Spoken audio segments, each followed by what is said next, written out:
Hi, how are you doing? I'm Fernando. Welcome to Host 2B Academy.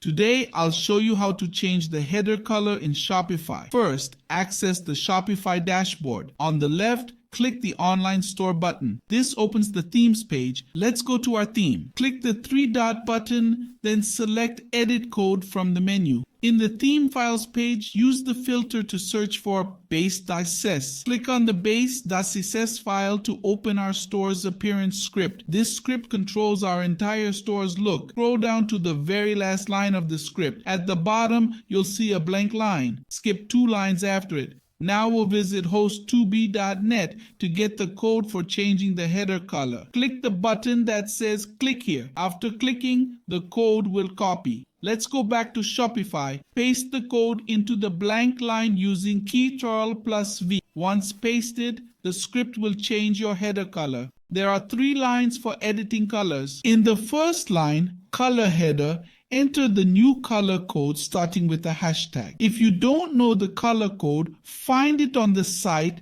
linked in the comments. Find your desired code and insert it in color header. The next line sets the header text color, currently white. You can change this to any color name in English for the header text. Finally, we have the submenu color, which you can change to any color besides the traditional black. After changing the color codes as desired, click the Save button on the right. Once you click, the changes will be saved successfully. You can now access your store. When you do, you'll see the header color has changed to the one you selected in the code. I hope this video was helpful. Goodbye.